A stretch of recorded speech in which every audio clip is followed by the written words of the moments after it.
Welcome everyone. My name is Terry Dillon. I'm the CEO and co-founder of CLUBMAP. Tonight's topic is how to find and keep sponsors. This is our 13th series. We've delivered well over 120 odd webinars over the last 4 or 5 years. We do find with a lot of our community clubs, the sponsorship on many occasions is, I'm not saying pulling on favours, but it's more seen as a donation than true sponsorship. So hopefully we'll give you some tips tonight on how to create that two-way partnership so that the contribution is a sustainable one. This is all about learning from one another, and obviously some of our sports, they focus on business to business. They want to tap into their business connections, or they want to tap into the consumers being the members. And you'll see a real strong slant in sponsorship in terms of the digital world, moving away from some of the old-fashioned sponsorship arrangements. We're the #1 educator for the Australian Sports Foundation. You can see that at the bottom of the screen. We also are the #1 educator for Active Queenslanders Industry Alliance, which are based out of Queensland. So the topic is how to find and keep sponsors. Our background is working with all different sports at different levels. And you'll see pretty much our DNA is working with community clubs. We now work with national and state bodies, leagues and associations. You'll see at the end of this session, there's a slide specifically on new partners that we've aligned with since Christmas. But basically, a lot of our sports need support, whether it be their leagues, association, clubland, even the councils are looking to provide support. So we've been in this 9 years, moving into our 10th year. And, there's no doubt, there's hope, you see the strong attendance here tonight. There's a real need for this. So the breakdown of tonight, we're going to go through part 1, which is a background on sponsorship. What does that mean? We're going to talk about finding sponsors. Then we'll talk about keeping sponsors. Then I'm going to go sort of a bit of an initial there's what grants are available in your particular state. And then we'll finish with a Q&A at the end. And obviously, with the sponsorship background, it sort of sets the scene. But 9 out of 10 clubs who raise money, the way they raise money, have not changed in 50 years. 9 out of 10 clubs have less than 20 sponsors. 9 out of 10 clubs have no one strictly dedicated to sponsorship. It's typically someone who's wearing 2, 3 or 4 hats at the same time. Hi everyone, thanks for checking out the webinar recording. Before we dive into it, just while you're watching, if you think that your club could use some help with your sponsorships, other revenue streams, more volunteers, planning, even a bespoke committee structure like what we discussed in webinar 1 a couple of weeks ago, we'd love to help. Our workshops can have a huge impact on your club and the broader community. We know it's tough for clubs with funds at the moment, and we want to make it as easy as possible for clubs to work with us. We'll help you find and apply for a grant to fund our workshops at no cost to your club. There are a number of local and state grants open now, in late February, early March 2025. All the links are in the description. Get in touch with the grants team or shoot us a good old email, info@clubmap.com.au. Thanks again. Back to the webinar. Traditional fundraising is really tricky. They're great community exercises, your sausage sizzles, raffles, chocky drives, trivia nights, that sort of thing. They're good for exposure, good for the community, those sort of things, but everything is getting more expensive. It's getting harder to fund new programs, initiatives, programs, events, uniforms, infrastructure, some small infrastructure projects that clubs are trying to fund. Or even regular operating costs as well. And a lot of clubs are doing 5, sometimes 6 or 7 of these small fundraisers per year. A lot of time and effort, usually falling on the same handful of people, like TD mentioned before with the structure. We suggest moving to a couple of major fundraisers, doing them really well, and then putting more time into membership and sponsorship. Generally with membership and sponsorship, you've just got more bang for buck. Greater profit margin. Not only are you growing your revenue model, you're also growing your community at the same time. So just some common sponsorship, pressures in community clubs. There's no one dedicated to it, which we've talked about already. Often it's handled by the president or the treasurer generally. Most clubs, this just isn't feasible. Already carrying the lion's share of the workload, and quite often they're the ones that get lobbed with the extra little tasks as well. And then with a lot of sponsorship offerings or packages or anything like that, clubs just aren't aware of what has real value and what the businesses are looking for. So understanding why they want to sponsor. and then it's often seen as more of a donation, which we'll cover most of those later on as well. And then they focus on the big fish. So that is the next major hurdle, I guess, being time poor. Few people doing most of the work, focus on trying to land a few major sponsors, put all their time and effort into that, and they can't service their existing sponsors, the smaller sponsors. That creates a one-way street, and that's what really creates that turnover of the valuable partners. It creates a gap in your revenue model. Businesses aren't really feeling the love. There isn't much value in what they're getting. You might give them a thank you letter at the end of the year, and then maybe an expectation email at the start of the next year, and then not much in between. If one of these happens to be a major sponsor and they drop off, or something happens to their business and they need to step away from the partnership, that turns into a big hole in your revenue model.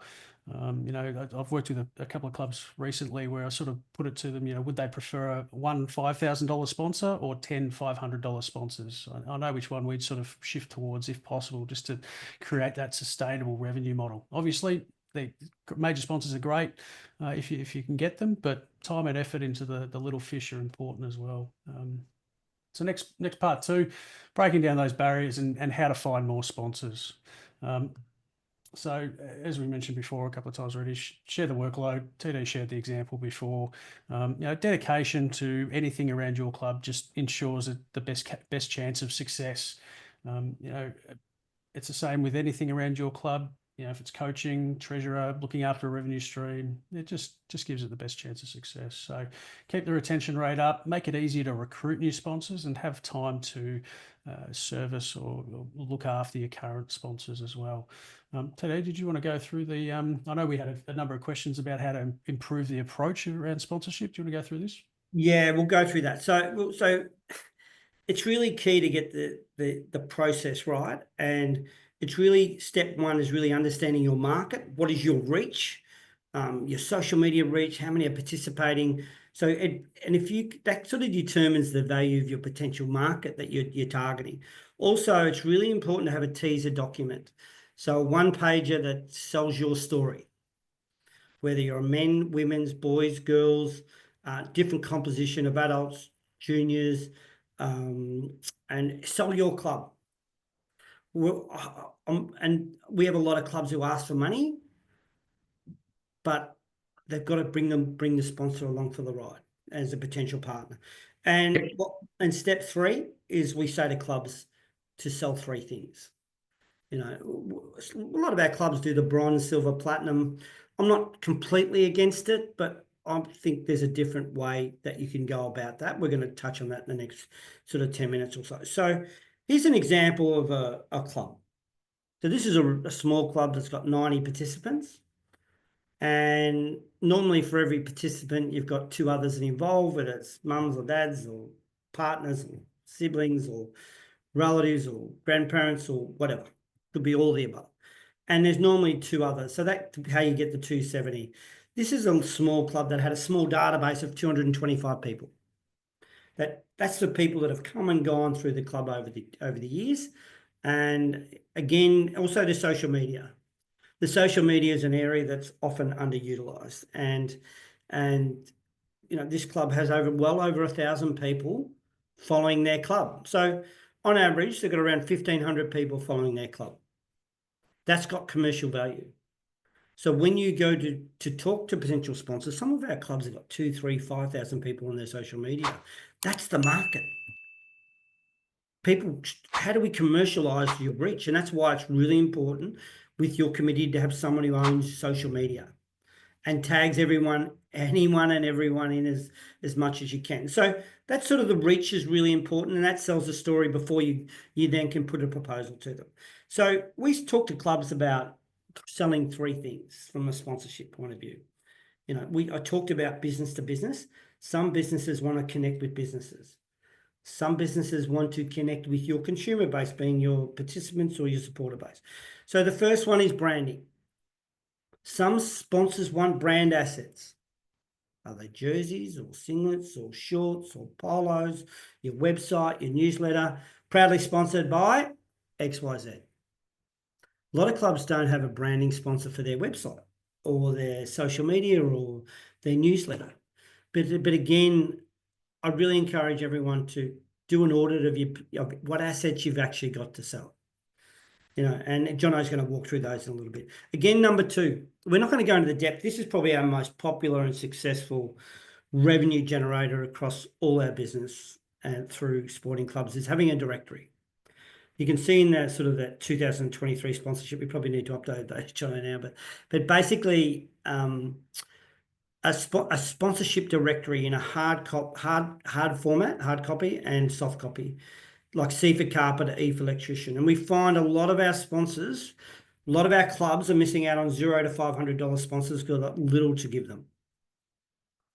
And typically, and we'll come back to that, and then the digital world.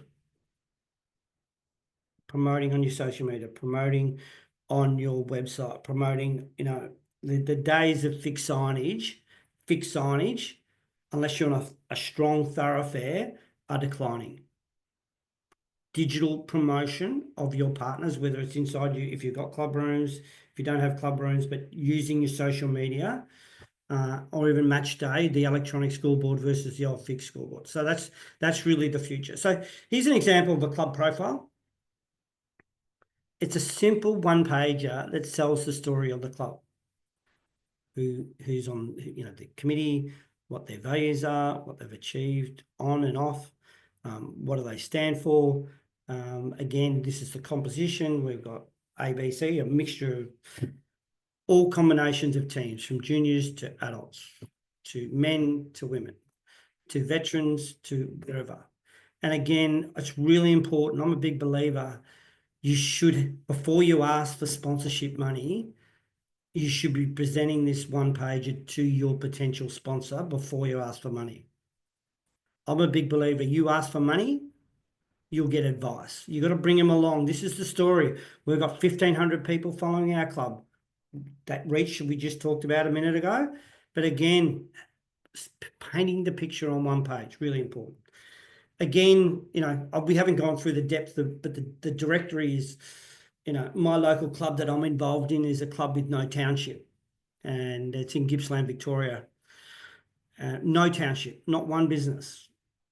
We have 86 sponsors, all paying starting around $200 to $250 and upwards. Small fish taste sweet. A lot of our clubs, that, as Jono talked about earlier, tap in, to get a 5-figure sponsor. 5-figure sponsors at community level are rarer than hen's teeth.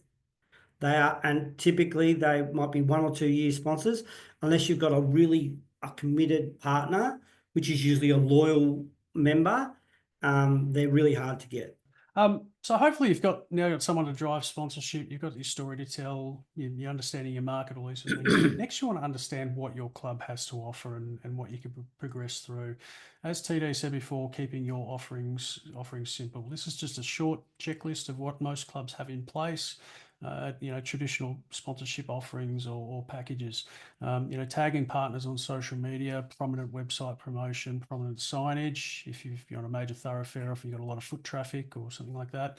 A feature newsletter article or blogs on a website. Speaking opportunities at functions and events, that's quite popular as well. And then referral programs for local businesses and things like that. They're all really popular, but there's some other options as well that you can consider as we progress through. You can sort of, if you want to jump over to the next one, TD.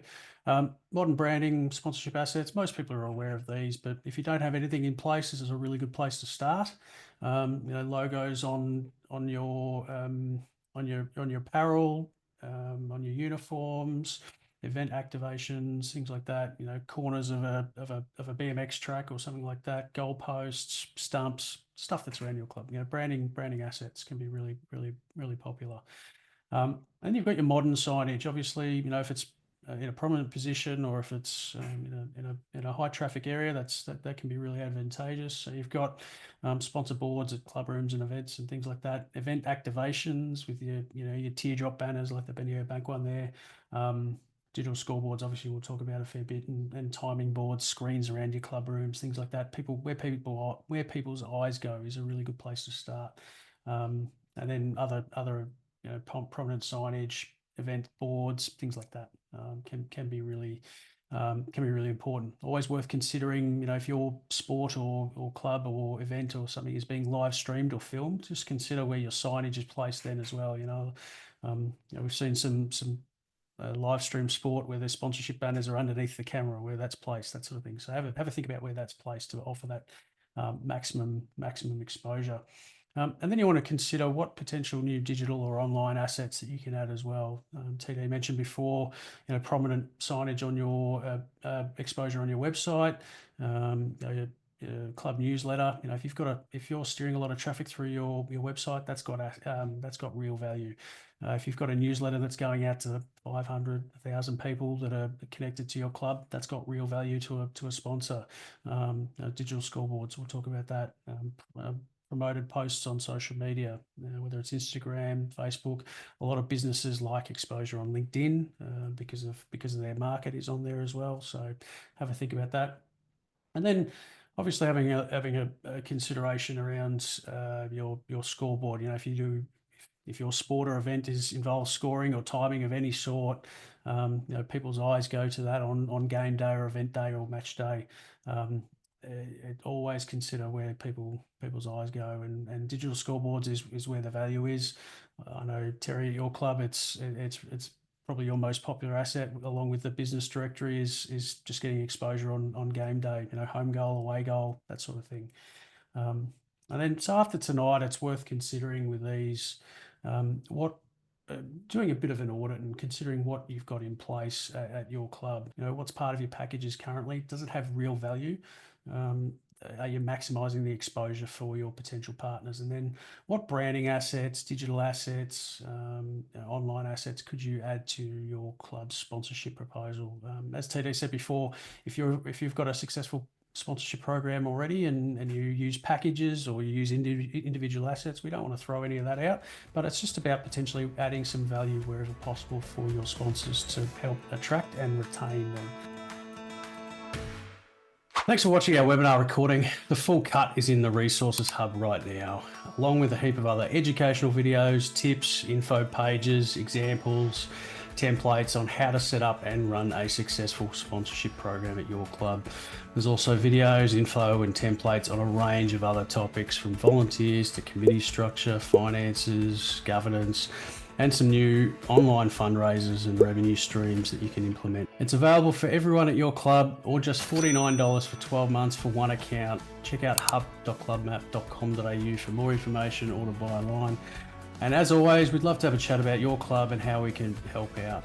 Use the QR code, or all the links are in the description as well. Hope to see you online for the next webinar, how to attract more volunteers to your club. Tuning in live if you can is always better. Means you can hang around for some Q&A and have a chat about the topic with us at the end. clubmap.com.au to save your spot. We'll see you then.